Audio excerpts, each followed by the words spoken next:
Why is intellectual property important? It's what we're talking about today on the eCentral Business Show. I'm John Nayler, joined again by Brent Weston, specialist in your field of intellectual property. Thank you very much for coming back to the show. It's always a pleasure, John. Okay, Hello. great. All right. No, you do well. You address the camera, you talk to me, and you're informed as well. Congratulations. It's a scintillating combination. Sounds like a sporting comment. But anyway, leave the All Blacks alone. Now, what we want to talk to you about today is intellectual property and why it's important. You know, why is it important to protect your IP? A whole range of reasons. I mean, intellectual property is an asset. Mm-hmm. Intellectual property is something that can be bought and sold in the marketplace. It can be licensed. It can add significant value to a business. It's also important in terms of protecting the creator's ideas. As indicated in part 1 of the program, some IP can be protected by registration, and some is protected by operation of the ordinary law. That's right. So there was copyright and secrets are automatic. The rest really you do need some form of registration. And then they're afforded statutory protection, anywhere between 10 and 20 years, depending on the IP right. Patents are 20, trademarks are 10, and so on. It's important to protect IP because it allows the owner, the creator, the developer to manage their IP ownership. If it's not protected, the IP will get away from them. This is the thing that intrigues me. You know, in entrepreneurship, like if you want funding for something, you've got some great idea for an app or a piece of software or something you want to get done, and it's going to be huge. Then you want to tell people about it, but you guys turn around and say, no, the secrecy is really important. How do you balance the books in that way? Well, secrecy is important at the initial development phase because it's very much a case of letting the cat out of the bag if you start telling the whole world about your great idea, because there are competitors out there. There are people out there, organisations, that are keeping an eye and an ear open for new ideas which they themselves can take and start to develop and protect themselves. Yeah, that's interesting. You know, I go to meetups quite regularly around technology and startups and stuff like that, and you see there's some old, more wily foxes like in the crowd having a glass of wine, talking to people randomly, and they're there ferreting for those opportunities and that bit of knowledge that someone might just spill. Exactly right. So, as a general rule, and this doesn't apply to copyright so much, or to musical work, but certainly in relation to something like a new and improved way of delivering some product via new software, it's critical to keep the underlying source code secret. Yes. You don't want to give competitors, particularly if you're operating in the software development space anyway, if that's your stock in trade, shall we say. Yes. You don't want to give competitors an unintended lift in the marketplace, shall we say. So identifying IP is critical. That's the first step. Okay, what is it I've got here? Secondly, how do I protect it?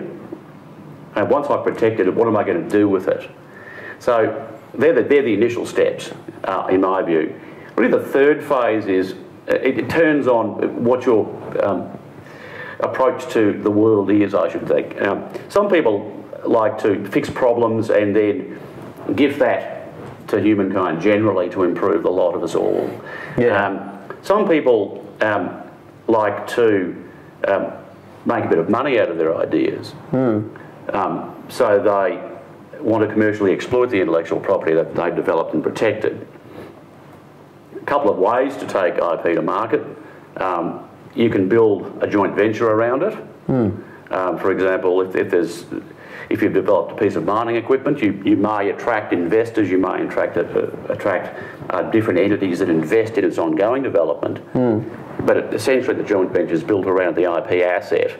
Right. And then it's taken to market via some distribution arrangement, perhaps with a third party. You can license the intellectual property to a party within Australia or abroad who might manufacture it and then distribute it through their channels in return for a license fee back to the owner.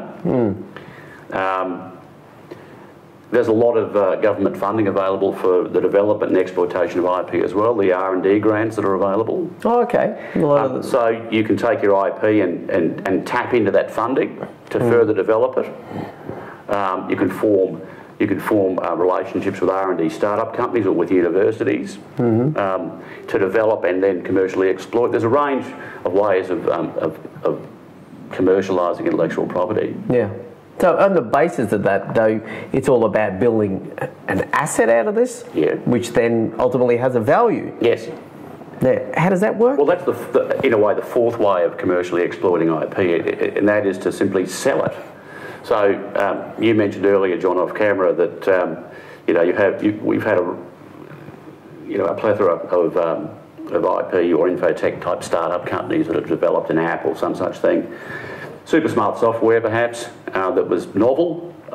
They've generated a substantial revenue, huge market share. Hey, presto, we've reached a point now where we probably can't take it any further.